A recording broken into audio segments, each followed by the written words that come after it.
Hello and welcome back to world of geopolitics. भारतीय notes पर शुरुआत से गांधी जी थे, बट अभी उनके साथ और दो लोग भी इस पायदान पर शामिल होने वाले हैं।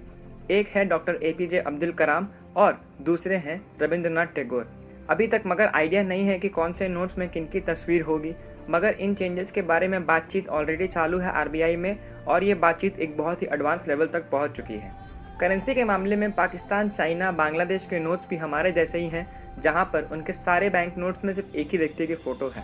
बट अगर हम लोग वेस्ट और एशिया के अपर पार्ट में देखें, यानी कि रशिया और यूएस, तो वहाँ पे कई नोट्स हैं जिनके अलग अलग नॉमिनेशन में अलग अलग लोगों की तस्वीर है।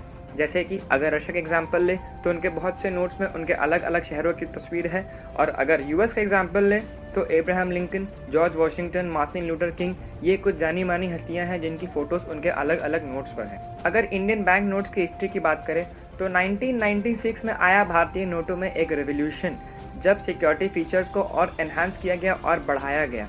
तब भारतीय नोट्स में वाटरमार्क को लाया गया और बहुत से नोट्स में थ्रेड्स भी डाले, सीरियल नंबर भी डाला गया। और इन नोट्स के बाद महात्मा गांधी की फ़ोटो हो गई स्टैंडर्डाइज, क्योंकि इस सीरीज़ को कहा जाता है महात्मा गांधी सीरीज़। और इस सीरीज़ के बाद से 5 रुपये के नोट से लेकर 1000 रुपये के नोट तक महात्मा गांधी की फ़ोटोज़ थी। और फिर जब मोदी सरकार ने नए नोट्स लाए तब भी उसमें 2000 का जो नए नोट भी शामिल हुए थे, उसमें भी महात्मा गांधी की फ़ोटो डाली गई थी। 1996 वाले नोट को लाने का एक ही मेन कारण था, जो था काउंटरफिट को रोकना, क्योंकि जाली नोट्स बहुत ज़्यादा बन रहे थे। तो जाली नोट को काउंटर करने के लिए बहुत ही कड़े मेजर्स लाए गए ताकि असली और नकली की पहचान की जाए।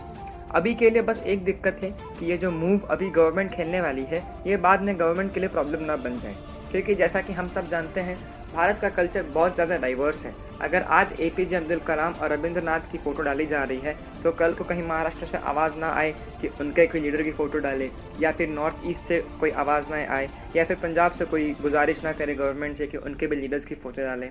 अगर ऐसा कोई केस होगा तो हमारे पास उतने बैंक नोट्स तो है नहीं कि हम सबको रिप्रेजेंट कर पाएँ, और हर कुछ साल में नए नए नोट्स निकालना भी सरकार के लिए एक बहुत बड़ा चैलेंज हो जाएगा इकोनॉमिकली भी। प्रोजेक्ट का करेंट स्टेज उस मुकाम पर है कि आरबीआई और security printing and minting corporation of India, जो फाइनेंस मिनिस्ट्री के अंदर आता है, ये सब मिलकर अलग अलग वाटरमार्क टेस्ट कर रहे हैं गांधी और कलाम के लिए, जिनका सहायता दी जा रही है आईआईटी दिल्ली के प्रोफेसर्स के द्वारा। और इन्हें बोला गया है कि वो कोई 2 सेट ऑफ वाटरमार्क्स को बहुत जल्दी फाइनलाइज कर दें। उम्मीद तो ये है कि आने वाले 2 से 3 साल के अंदर ये नए बैंक नोट्स हमें इन सर्कुलेशन में दिखेंगे।